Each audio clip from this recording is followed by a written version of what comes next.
The past several weeks, the American people have been witness to one of the most breathtaking indictments of big government liberalism in memory. And I'm not just talking about a website. I'm talking about the way in which Obamacare was forced on the public by an administration and a Democratic-led Congress that we now know was willing to do and say anything to pass the law. The president and his Democratic allies were so determined to force their vision of health care on the public that they assured them up and down that they wouldn't lose the plans they had, that they'd save money instead of losing it, and that they'd be able to use the doctors and hospitals they were already using. But of course, we know that that rhetoric just doesn't match reality. And the stories we're hearing on a nearly daily basis now range from heartbreaking to comic. Just yesterday, I saw a story about a guy getting a letter in the mail saying his dog had qualified for insurance under Obamacare. So yeah, I'd probably be running for the exit too if I'd supported this law. I'd be looking to change the subject. Just as Senate Democrats have been doing with their threats of going nuclear and changing the Senate rules on nominations.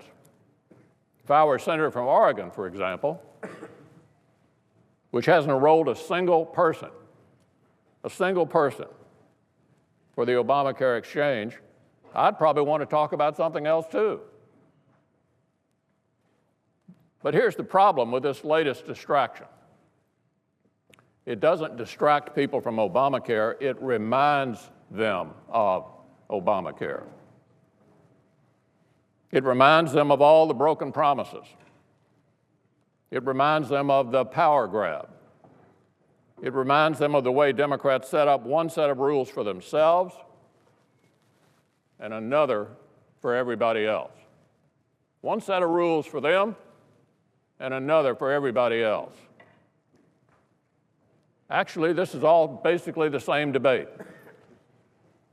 And rather than distract people from Obamacare, it only reinforces the narrative of a party that is willing to do and say just about anything to get its way. Willing to do or say just about anything to get its way.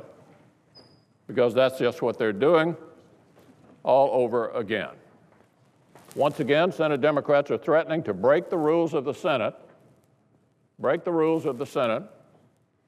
in order to change the rules of the Senate. And over what? Over what? Over a court that doesn't even have enough work to do? Millions of Americans are hurting because of a law Washington Democrats forced upon them. And what do they do about it? They cook up some fake fight over judges. A fake fight over judges that aren't even needed. Look, I get it. As I indicated, I want to be talking about something else too if I had to defend dogs getting insurance while millions of Americans lost theirs. But it won't work. And the parallels between this latest skirmish and the original Obamacare push are just too obvious to ignore. Think about it. Just think about it. The majority leader promised over and over again that he wouldn't break the rules of the Senate in order to change them. This was not an ancient promise. July the 14th, on Meet the Press, he said, we're not touching judges. This year, July 14th, Meet the Press, we're not touching judges. Then there are the double standards. When Democrats were in the minority, they argued strenuously for the very thing they now say we will have to do without, namely the right to extended debate on lifetime appointments. In other words, they believe that one set of rules should apply to them,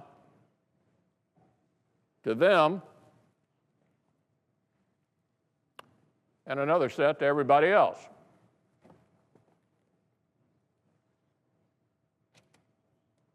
He may as just as well have said, if you like the rules of the Senate, you can keep them. Huh? If you like the rules of the Senate, you can keep them.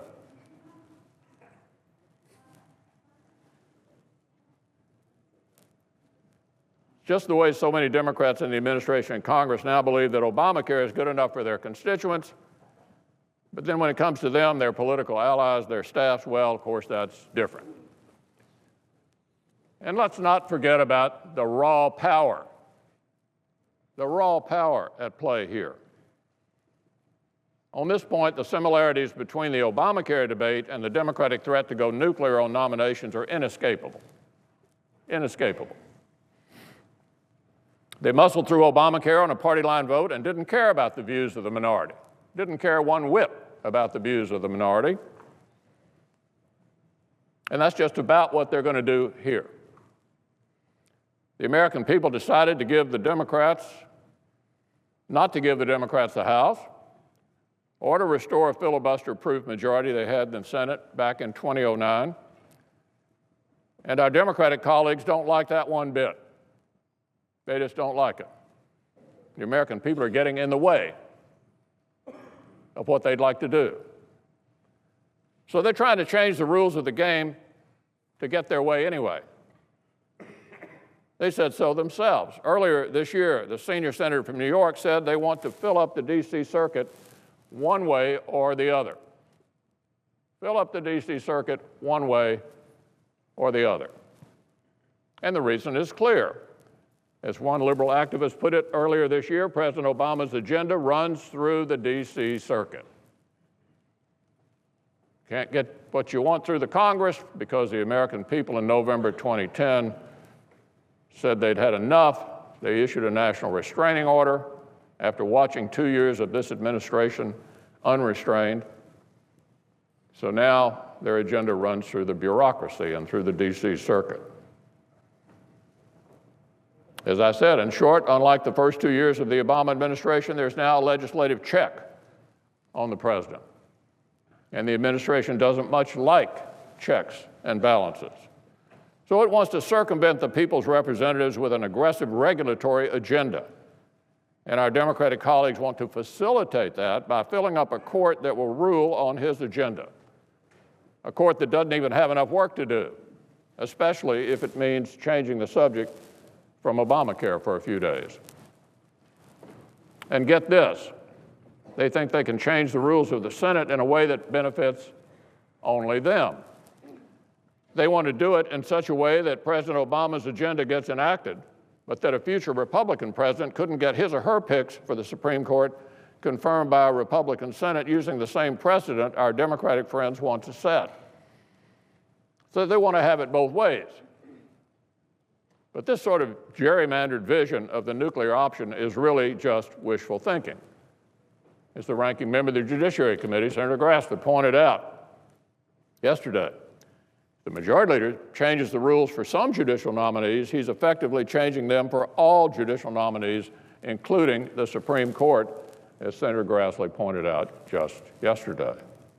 So look, I realize this sort of wishful thinking might appeal to the uninitiated newcomers in the Democratic Conference who've served exactly 0 days in the minority. But the rest of you guys in the conference should know better. Those of you who've been in the minority before should know better. Let's remember how we got here. Let's remember that it was Senate Democrats who literally pioneered the practice of filibustering circuit court nominees, and who've been its biggest proponents in the very recent past. After President Bush was elected, they even held a retreat in which they discussed the need to change the ground rules by which lifetime appointments are considered. The senior senator from New York put on a seminar, invited Lawrence Tribe, Cass Sunstein. In the past, the practice had been neither side had filibustered circuit court nominees. Now, in fact, I can remember at Senator Lott's insistence, gagging several times and voting cloture on circuit judges to the Ninth Circuit, knowing full well that once cloture was invoked, they'd be confirmed. So this business of filibustering circuit court judges was entirely an invention of the guys over here on the other side, the ones you're looking at right over here. They made it up, they started it, and this is where we ended up. After President Bush was elected, they held this retreat that I was just talking about. They made a big deal about it. It was all a prelude to what followed: the serial filibustering of several of President Bush's circuit court nominees, including Miguel Estrada, whose nomination to the D.C. Circuit was filibustered by Senate Democrats a record 7 times. 7 times. And now they want to blow up the rules because Republicans are following a precedent they themselves set. And I might add, we're following that precedent in a much more modest way than Democrats did. So how about this for a suggestion? How about instead of picking a fight with Senate Republicans by jamming through nominees to a court that doesn't even have enough work to do, how about taking yes for an answer and working with us on filling judicial emergencies that actually exist? Yet rather than learn from past precedents on judicial nominations that they themselves set, Democrats now want to set another one. Now, I have no doubt that if they do, they will come to regret that one as well. Our colleagues, evidently, would rather live for the moment, satisfy the moment, live for the moment, and try to establish a storyline that Republicans are intent on obstructing President Obama's judicial nominees. That storyline is patently ridiculous in light of the facts. An utterly absurd suggestion in light of the facts. Before this current Democratic gambit to fill up the D.C. Circuit one way or the other, the Senate had confirmed 215 of the president's judicial nominees and rejected 2. That's a 99% confirmation rate. 215 confirmed and 2 rejected. 99%. Look, if advise and consent is to mean anything at all, occasionally consent is not given. But by any objective standard, Senate Republicans have been very, very fair to this president. We've been willing to confirm his nominees. In fact, speaking of the D.C. Circuit, we just confirmed one a few months ago, 97-0 to the D.C. Circuit. So I suggest our colleagues take a time out. Stop trying to jam us. Work with us instead to confirm vacancies that actually need to be filled, which we have been doing. This rules change charade has gone from being a biennial threat to an annual threat, now to a quarterly threat. How many times have we been threatened, my colleagues? Do what I say, or we'll break the rules to change the rules. Confirm everybody, 100%. Anything less than that is obstructionism. That's what they're saying to effect. Well, let me say, we're not interested in having the gun put to our head any longer. If you think this is in the best interest of the United States Senate and the American people to make advise and consent in effect mean nothing, obviously you can break the rules, to change the rules, to achieve that. But some of us have been around here long enough to know the shoe is sometimes on the other foot.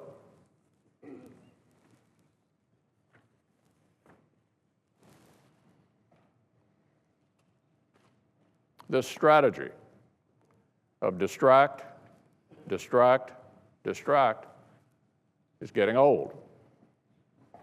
I don't think the American people are fooled about this. If our colleagues want to work with us to fill judicial vacancies like we've been doing all year, 99% of judges confirmed, obviously we're willing to do that. If you want to play games, set yet another precedent that you'll no doubt come to regret, Say to my friends on the other side of the aisle, you'll regret this, and you may regret it a lot sooner than you think. Let me be clear. The Democratic playbook of broken promises, double standards, and raw power, the same playbook that got us Obamacare, has to end. It may take the American people to end it, but it has to end. That's why Republicans are going to keep their focus where it belongs, on the concerns of the American people.